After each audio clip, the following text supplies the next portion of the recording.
Dajjal. Tidak ada yang membuat manusia begitu banyak menjadi musyrik kafir kecuali Dajjal.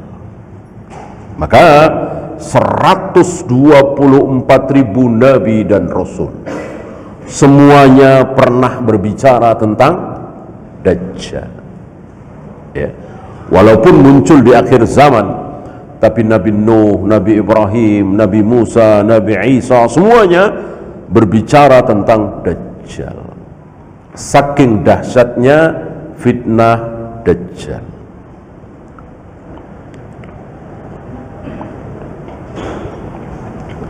Ya, sekarang kita lanjut 27. Kalau kemarin 26 tentang Al-Masih Dajjal, sekarang 27 sama. Tentang Al-Masih juga, tapi bukan Dajjal, bukan musuh Allah, tetapi kekasih Allah. Dua-duanya Al-Masih. Yang satu Al-Masih kekasih Allah, yang satu Al-Masih musuh Allah. Dan nanti Al-Masih akan membunuh Al-Masih. Al-Masih akan dibunuh oleh Al-Masih. Al-Masih kekasih Allah akan membunuh Al-Masih musuh Allah. Di mana kemarin sedikit kita bahas, ketika Dajjal melihat Nabi Isa, badannya seperti garam. Seperti garam yang dimasukkan ke air. Antum tentu pernah melihat garam yang dimasukkan ke air, hancur meleleh. Maka seandainya Nabi Isa tidak bunuh Dajjal, tetap Dajjal mati. Tapi Nabi Isa mengatakan, darahku harus basah, pedangku harus basah oleh darahmu. Maka Dajjal dibunuh oleh Nabi Isa alaihi salatu wassalam. Ya, 27, wal imanu binuzuli Isa bin Maryam. Beriman, meyakini bahwa Nabi Isa bin Maryam. Kenapa bin Maryam? Karena tidak ada ayahnya. Maka siapapun yang tidak ada ayahnya, maksudnya ayah yang sah.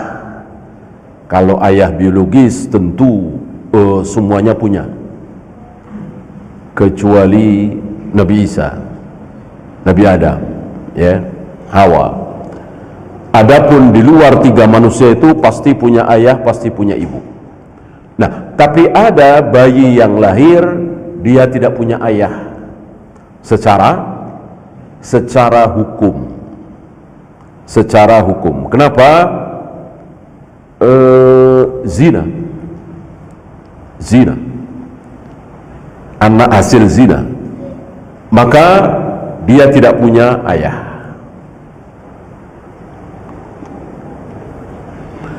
Bagaimana kalau yang menzinai itu akhirnya menikahi ibunya?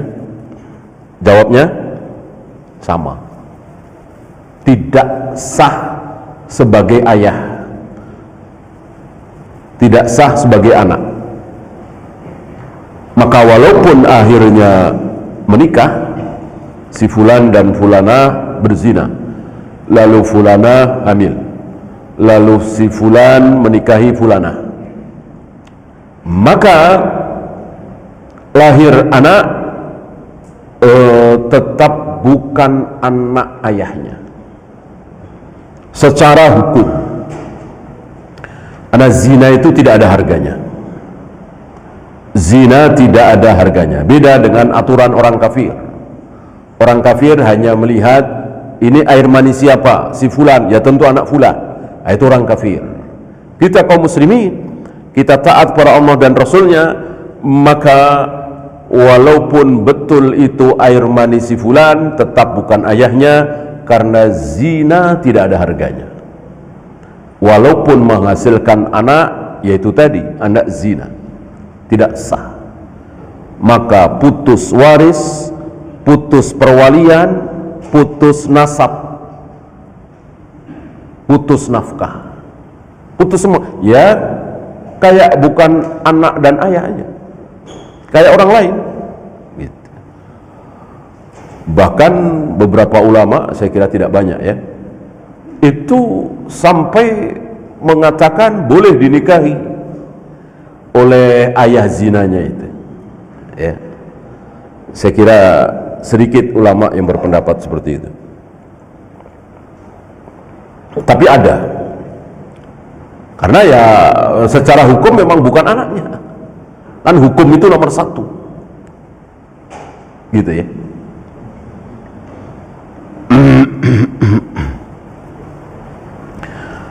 Maka orang yang tidak punya ayah atau ayah zina, maka dia dibinkan ke ibunya. Dan dalam beberapa kasus ada, bahkan ulama, Ibnu Ulayyah itu kan bukan berarti anak zina, mungkin tidak ketahuan ayahnya ya. Muadzin Nabi malahan kan Ibnu Ummi Maktum, anaknya Ummu Maktum. Ummu Maktum jelas perempuan gitu ya, yang tidak ketahuan ayahnya dibinkan ke ibunya. Contoh terbesarnya adalah Nabi Isa bin Maryam. Wal imanu binuzuli Isa bin Maryam, beriman meyakini bahwa Nabi Isa bin Maryam nanti akan turun. Antum pernah baca buku, saya dikasih itu, judulnya Jangan Ditunggu, Nabi Isa Tidak Akan Turun gitu ya. Ini berani sekali penulis sini ya, melawan hadis, melawan sabda Nabi alaihi salatu wassalam. Dan ini bagian dari keimanan, bukan masalah fikih lagi, bukan masalah akhlak, ini masalah akidah, keimanan, Al-Quran dan Sunnah. Dan turunnya Nabi Isa yang akan membunuh Dajjal itu tidak main-main. 29 sahabat, hampir 30 sahabat yang meriwayatkan hadis-hadis tentang Nabi Isa dan Dajjal. Maka sudah bisa dikatakan sebagai mutawatir.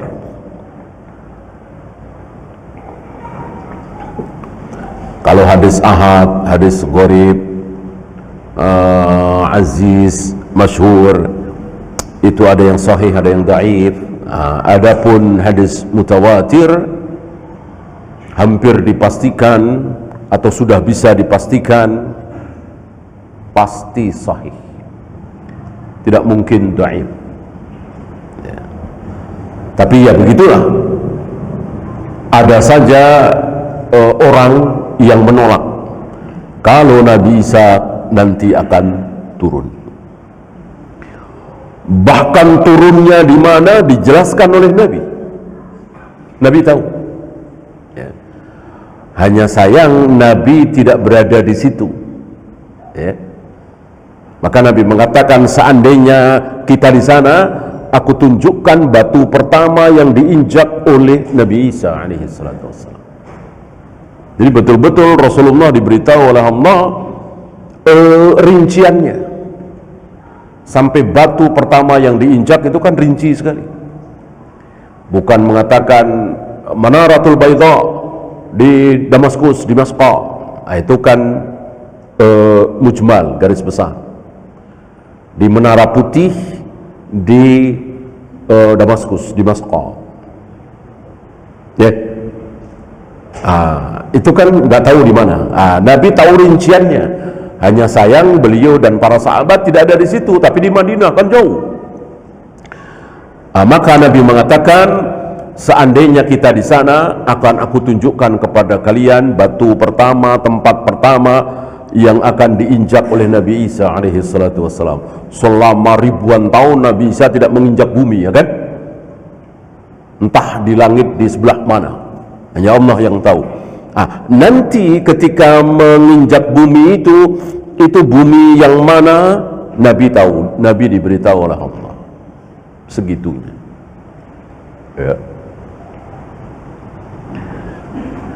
Bahkan sedang apa kaum muslimin, Nabi Isa turun itu kaum muslimin sedang apa, dijelaskan. Kaum muslimin sedang bersiap-siap, bahkan sudah, ya, apa? Sholat berjamaah, sholat subuh. Yang di situ tentunya, ya, diimami oleh pemimpin kaum muslimin. Pemimpin kaum muslimin pertama setelah Rasulullah, Abu Bakar, kedua Umar, ketiga Utsman, Ali, dan seterusnya. Ini pemimpin, ya bisa dikatakan pemimpin terakhir, pemimpin terakhir kaum muslimin. Kalau sekarang kan kita sedang tidak punya, ya, artinya masing-masing kaum muslimin dipimpin oleh pemimpin masing-masing. Kaum muslimin Indonesia, ya pemimpinnya Presiden Indonesia. Kaum muslimin Malaysia, ya pemimpinnya Presiden atau Perdana Menteri Malaysia. Kaum muslimin Saudi, ya pemimpinnya Raja Saudi, kan begitu. Dulu di zaman Abu Bakar tidak. Mau Saudi, mau Mesir, mau Yaman, pemimpinnya satu, yaitu Abu Bakar. Abu Bakar wafat, Umar wafat, Utsman, dan seterusnya. Sekarang tidak, ya. Nanti kaum muslimin akan di bawah satu pimpinan, seorang yang sangat adil, seorang yang merupakan keturunan Hasan, bukan Husain, Hasan.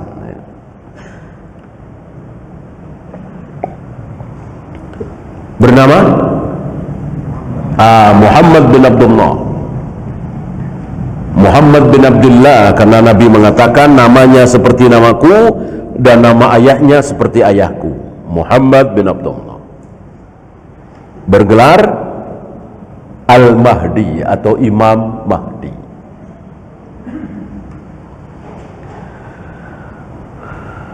Maka kita tidak boleh mengambil nama ini, ya, apalagi ada imamnya.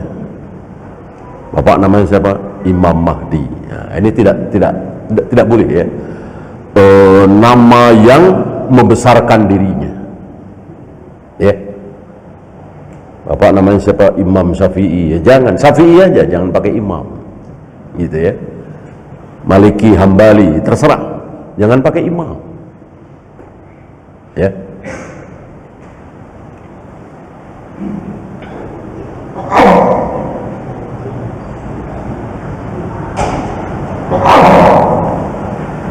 Yanzilu fayaqtulud dajjal. Nabi Isa ini akan turun dan akan membunuh Dajjal. Dan sekali lagi turunnya di saat kaum muslimin bersiap-siap sholat subuh, bahkan sudah takbiratul ihram. Maka Imam Mahdi mundur, Muhammad bin Abdullah mundur. Tentu beliau tahu, beliau kan bukan orang bodoh, bukan tidak tahu ilmu, bukan orang yang terkena syubhat. Maka menurut antum, Islam kan banyak nih, ya. Ada Jahmiyah, Jabariyah, Asy'ariyah, Maturidiyah, banyak sekali. Kira-kira Imam Mahdi yang mana nih? Asy'ariyah, apa Maturidiyah, apa Khawarij, apa Jahmiyah, apa Jabariyah? Kira-kira yang mana? Imam Mahdi yang mana? Tentu tidak semua. Imam Mahdi adalah ahlus sunnah wal jamaah salaf. Beliau tidak terkena syubhat. Oleh karena itu, ketika kaum muslimin mayoritas masih berbuat syirik dan bid'ah, jangan berharap Imam Mahdi datang.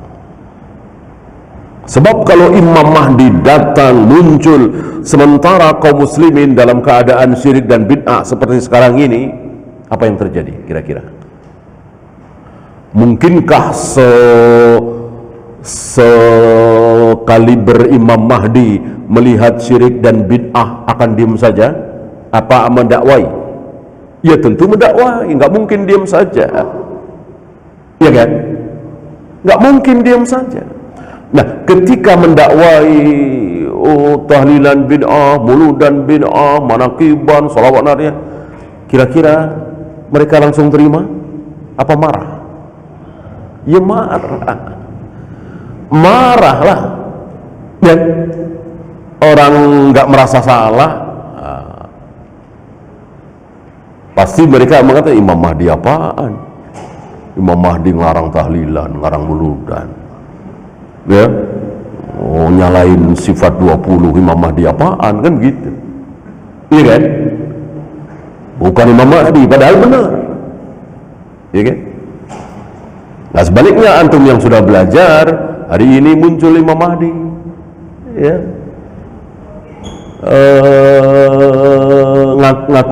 ngaku misalnya hari ini ya, ngaku muncul Imam Mahdi,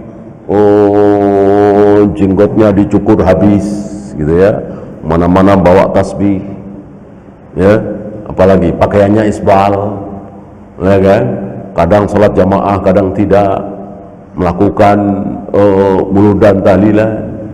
Antum bilang apa? Imam Mahdi apaan? Imam Mahdi begitu. Iya kan, masing-masing kan, semua kita kan siqah Imam Mahdi. Yang Jahmiyah, Asy'ariyah, Maturidiyah, Salafi, semuanya cinta kepada Imam Mahdi yang disabdakan oleh Nabi alaihi salatu wassalam. Ya. Nah, ketika muncul hari ini yang benar, tentu mayoritas kaum muslimin akan menolak. Akan menolak. Ya. So, Imam Mahdi Wahabi gitu kan. Nah, ini Imam Mahdi apa Wahabi? Begitu. Maka bisa disimpulkan dengan mudah, Imam Mahdi muncul di saat kaum muslimin apa? Penuh dengan bid'ah apa penuh dengan sunnah? Penuh dengan sunnah. Nggak mungkin penuh dengan bid'ah. Karena tidak ada riwayat Nabi mengatakan sebelum Imam Mahdi membunuh Dajjal, Imam Mahdi berperang dulu dengan ahlu bid'ah. Nggak ada. Nggak ada. Artinya apa? Artinya kaum muslimin hari itu mayoritas sunnah. Sesuai dengan sunnah Nabi, sunnah para sahabat. Maka ketika Imam Mahdi datang, tidak terjadi pergolakan itu ya, kecuali sedikit sekali hancur hujahnya oleh hujah beliau misalnya. Ya, justru untuk meyakinkan kaum muslimin bahwa yang benar adalah ahlu sunnah, yang tidak tahlilan, yang tidak muludan, yang tidak manakiban dan seterusnya. Begitu.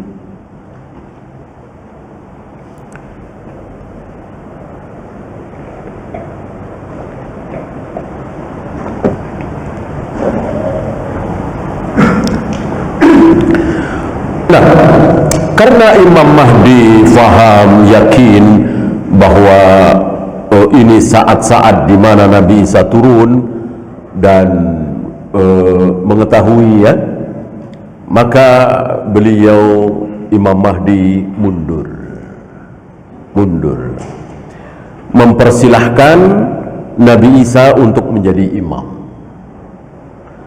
Nabi Isa langsung mendorong punggungnya Imam Mahdi untuk tetap menjadi imam dengan mengatakan, anta ahaqqu minni, engkau lebih berhak daripada aku, anta min hadhil ummah, engkau termasuk bagian dari umat ini, aku bukan, engkau lebih berhak.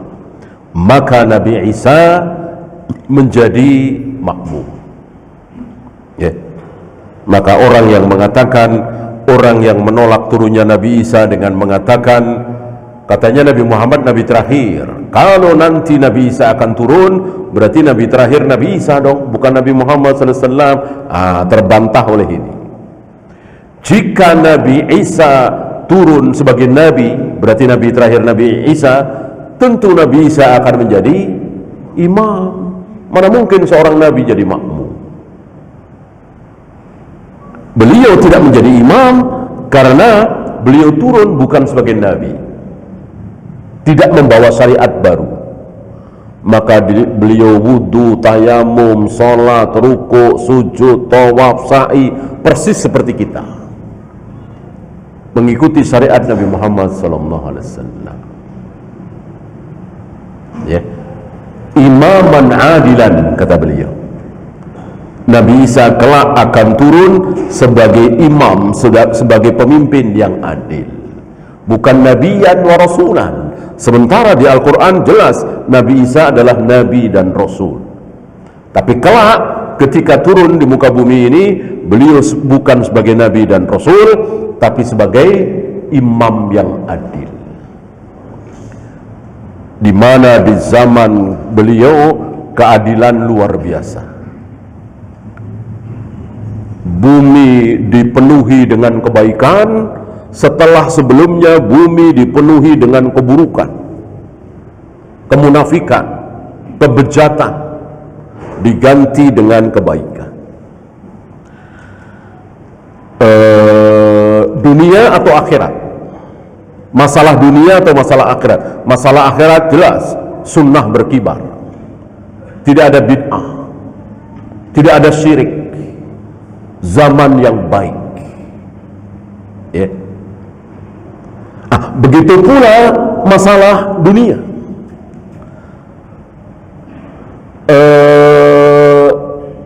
Gadis kecil bermain-main dengan singa, bukan singa yang dijinakkan, bukan singa-singa biasa, bermain dengan ular. Kucing dengan tikus bermain-main. Artinya bumi ini dipenuhi dengan kedamaian, kebaikan, setelah sebelumnya penuh dengan kebusukan, keburukan. Setangkai anggur cukup dan kenyang dimakan oleh 8-10 orang. Setangkai anggur, ya. Saking luar biasa keberkahan di hari itu. Keberkahan yang ini setelah Dajjal dibunuh.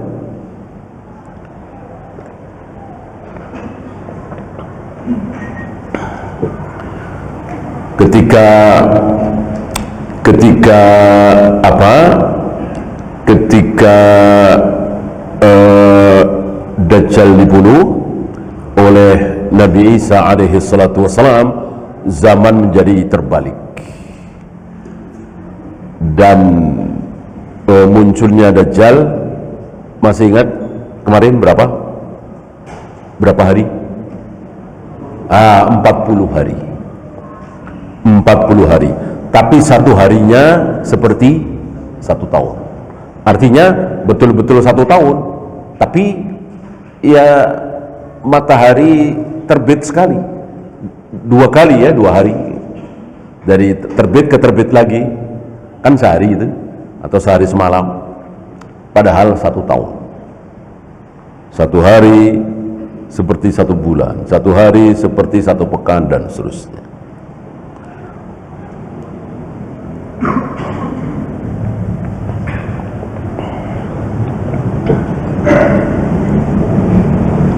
Sampai dikatakan mirip-mirip keberkahan di awal.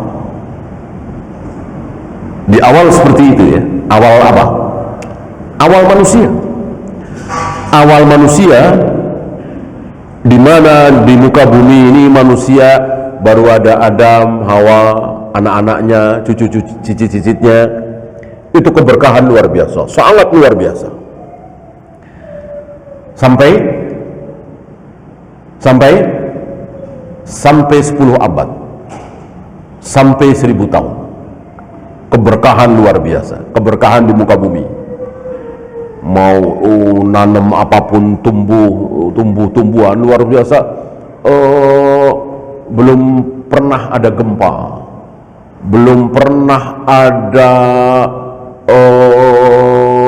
tanah longsor, banjir, tsunami, enggak ada. Betul-betul keberkahan. Karena hari itu belum ada dosa terbesar, yaitu syirik. Dosa-dosa yang lain sudah ada. Dosa terbesar yaitu syirik, dosa yang paling dibenci oleh Allah, yang paling disukai oleh iblis, belum ada. Oleh karena itu bumi penuh dengan keberkahan. Awal-awal manusia.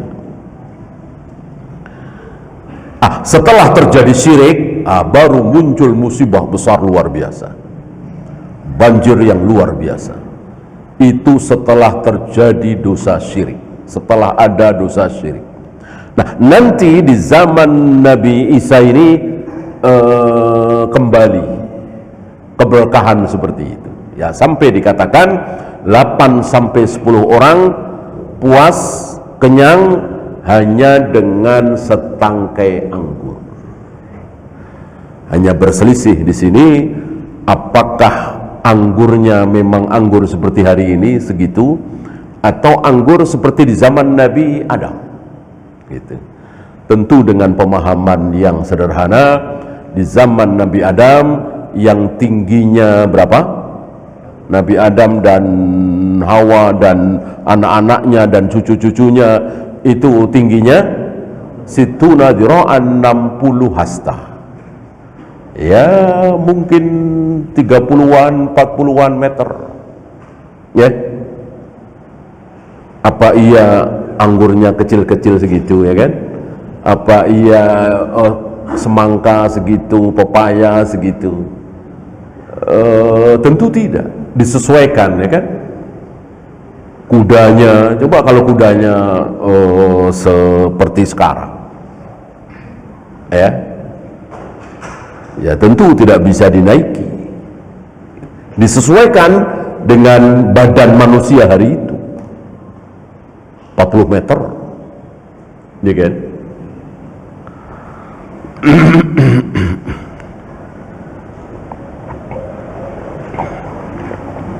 Kemudian mengecil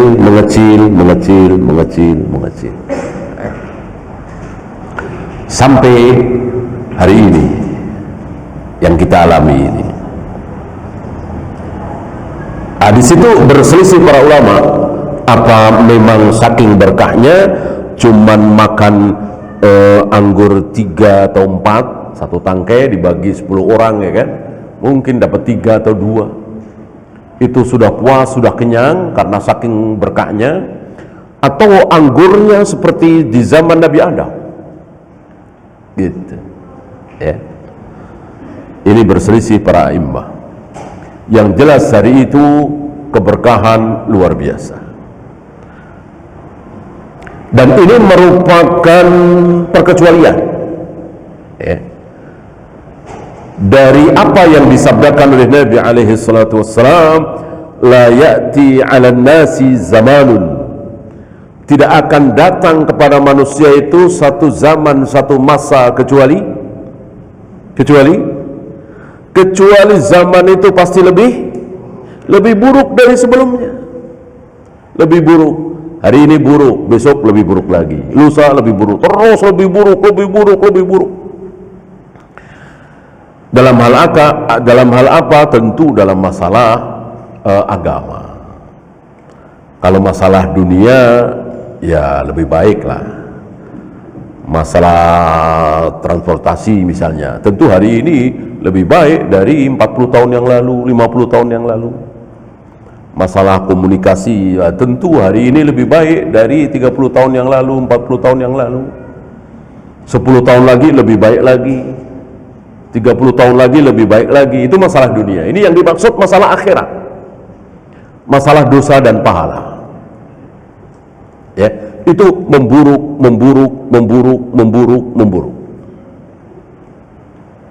Tapi antum jangan salah faham, seperti yang waktu itu kita pernah bahas, lebih buruk, lebih buruk, lebih buruk. Ini adalah sekup dunia, sekup internasional, bukan sekup negara, apalagi provinsi, apalagi kecamatan, apalagi RT. RT kita hari ini dalam hal pahala dan dosa, dalam masalah sunnah dan bid'ah, syirik dan tauhid, lebih baik daripada 5 tahun yang lalu. RT kita ini mungkin nggak? Mungkin. Bahkan kelurahan kita 5 tahun yang lalu nggak ada yang kenal sunnah, sekarang sudah mulai banyak yang kenal sunnah di kelurahan kita. Mungkin nggak? Mungkin. Ya, bahkan negara, di negeri kita, ya kita bisa lihatlah ya. Tahun 70-an dengan sekarang, banyakan mana wanita yang pakai jilbab? Banyakan sekarang. Yang kenal sunnah, banyakan sekarang. Kan begitu.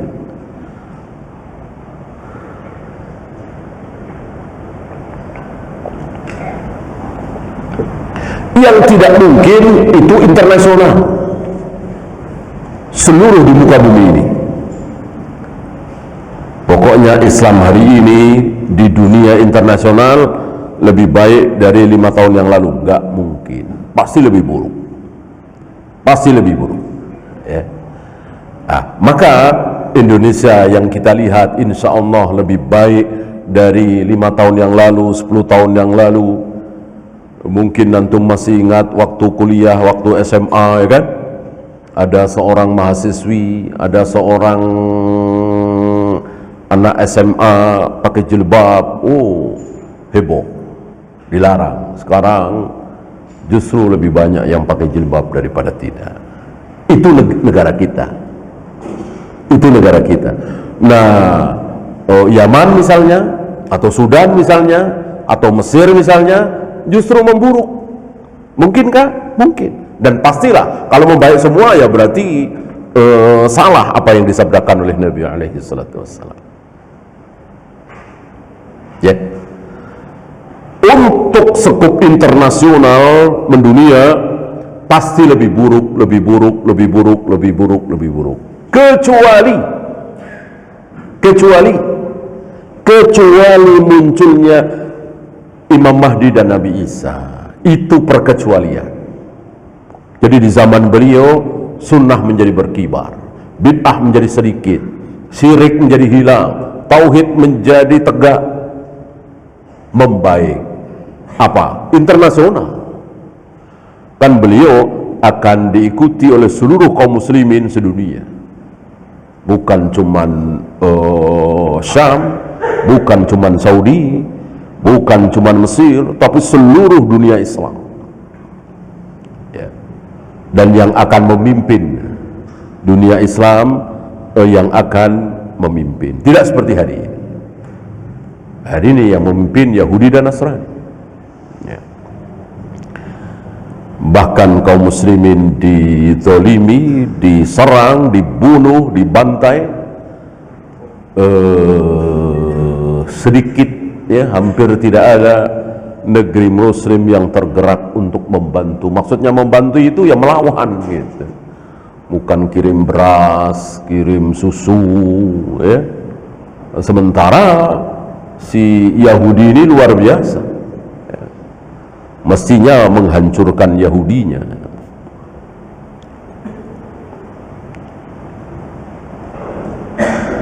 Apa tempat terbunuhnya Dajjal oleh Nabi Isa?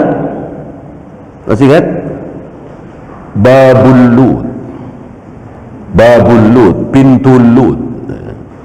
Ini nama tempat yang disitulah Dajjal terbunuh oleh Nabi Isa alaihi salatu wassalam.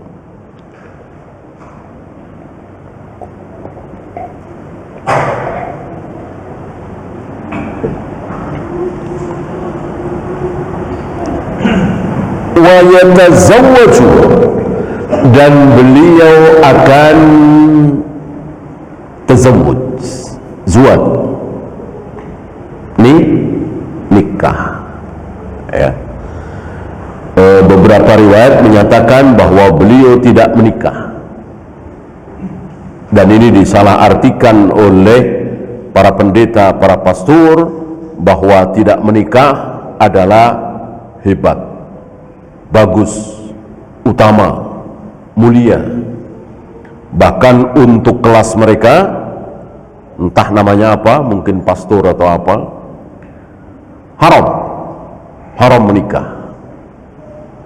Dan ini salah satu bid'ah mereka, mengada-ada dari ajaran Nabi Isa, mengatasnamakan ajaran Nabi Isa alaihi salatu wassalam. Sebagaimana hari ini kaum muslimin mengatasnamakan Nabi Muhammad, para sahabat, ketika melakukan berbagai macam bid'ah.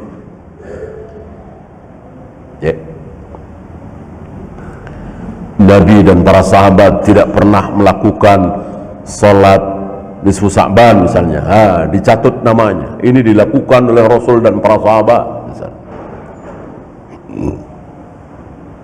Nah, mereka ini menyelewengkan ajaran Nabi Isa alaihi salatu wassalam, yaitu mengharamkan nikah. Oleh karena itu, sebagai bentuk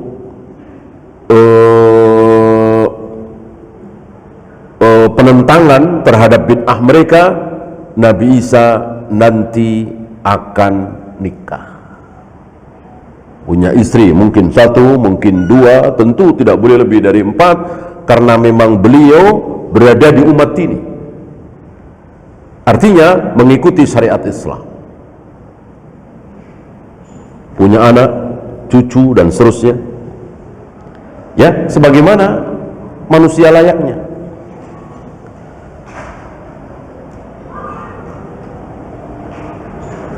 Dan akan meninggal pula, dan itu meninggal satu-satunya, artinya tidak bisa dikatakan beliau meninggal 2 kali, enggak, karena dulu memang beliau belum meninggal, kan. Wa ma qataluhu wa ma salabuhu walakin syubbiha lahu. Nabi Isa tidak dibunuh, Nabi Isa tidak disalib. Yang dibunuh, yang disalib adalah yang diserupakan oleh Nabi Isa. Berarti beliau tidak meninggal waktu itu. Bal rafa'ahullah, Allah angkat beliau ke suatu tempat yang hanya Allah saja yang tahu. Adapun tempat ngangkatnya ada yang tahu, 12 muridnya itu tahu. Ya, bahkan sudah musuh itu sudah dekat, sudah detik-detik mau ketangkap, diangkat. Ya. Hanya berselisih para ulama siapa yang diserupakan itu.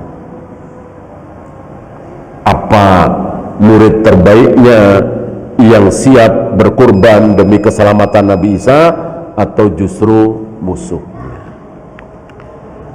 Ya, silakan azan dulu. Sallallahu ala Muhammadin sallallahu alaihi wasallam, wa akhiru da'wana alhamdulillahi rabbil alamin.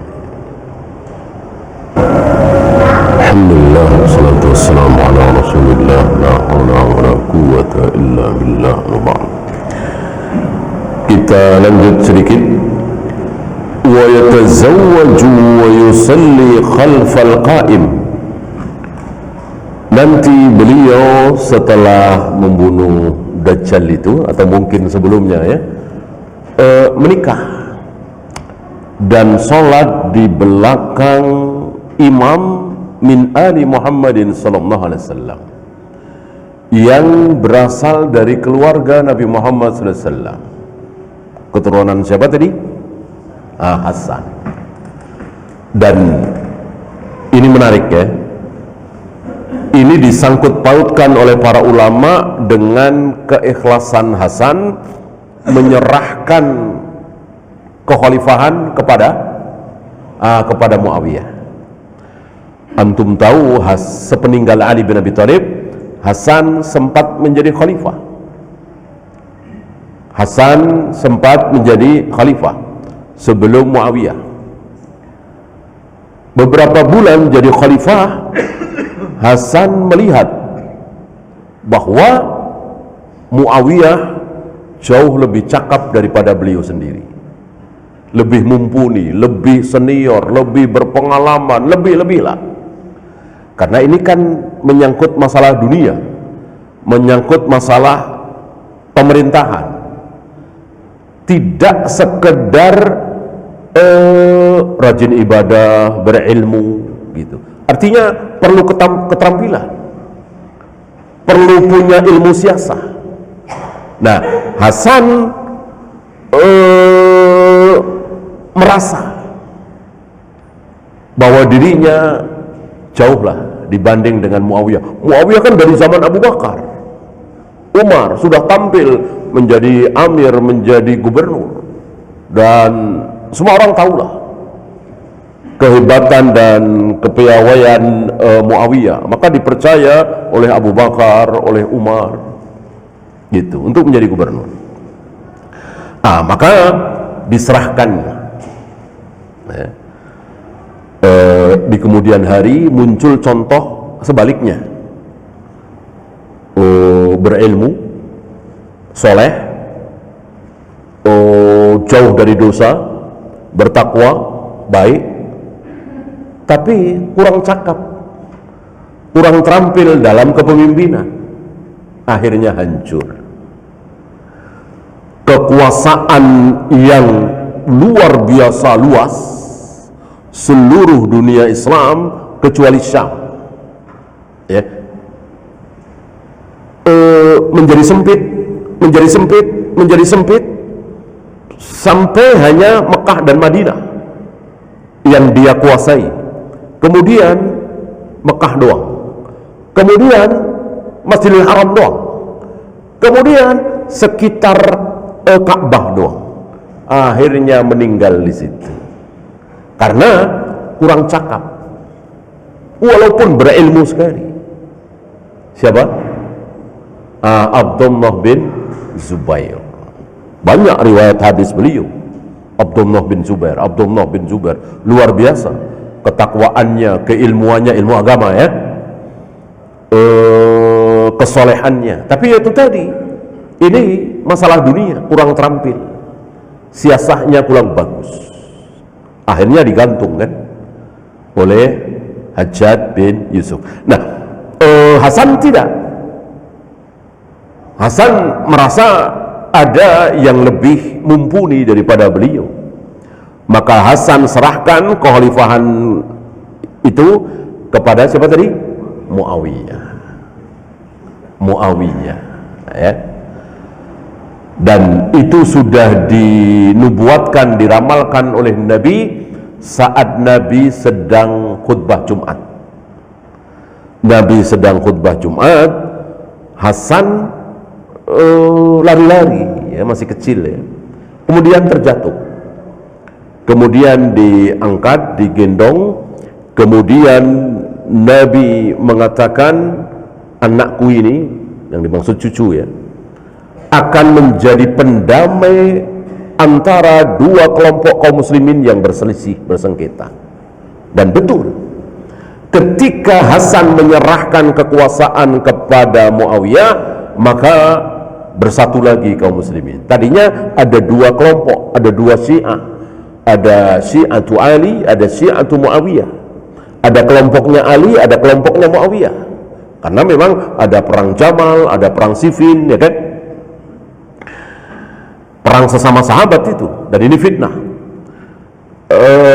Dengan diserahkannya kekhalifahan oleh Hasan kepada Muawiyah, maka tidak ada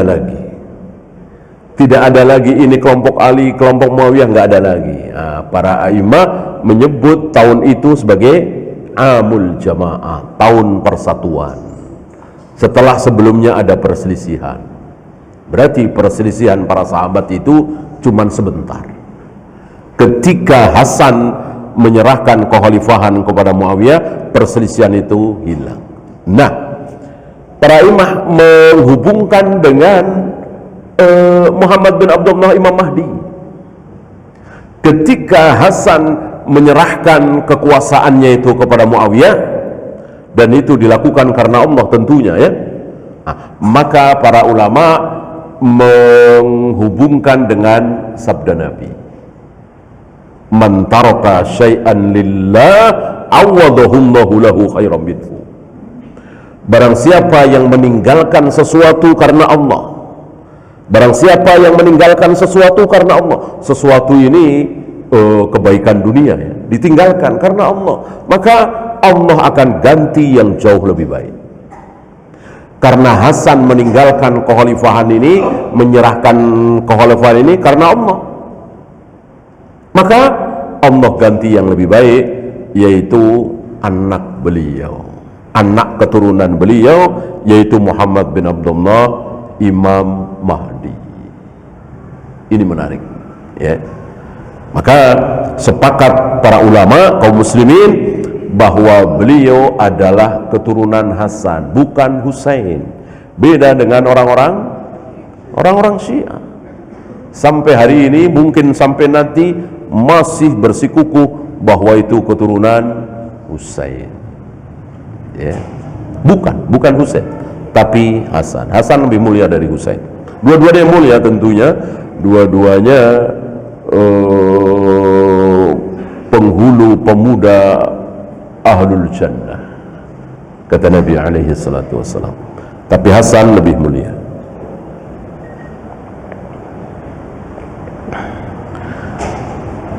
Wa yamutu wa yadfanuhu al-muslimun, dan akhirnya beliau Nabi Isa akan meninggal dan dikubur oleh kaum muslimin.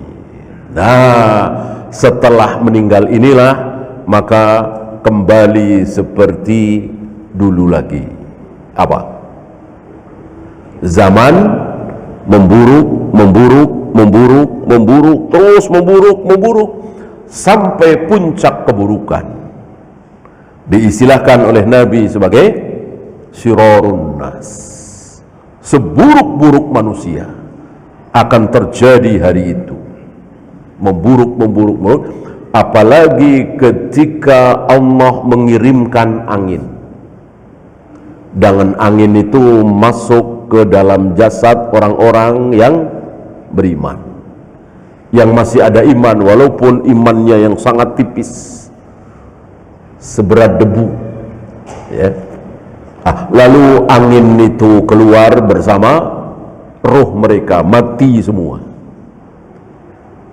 Yang masih ada iman walaupun seberat debu, taruhlah dia cuman bisa hanya mengamalkan asyhadu alla ilaha illallah, asyhadu anna muhammadar rasulullah, nggak ada sholat, nggak ada saum, nggak ada apa, tapi masih ada iman, itu dimatikan.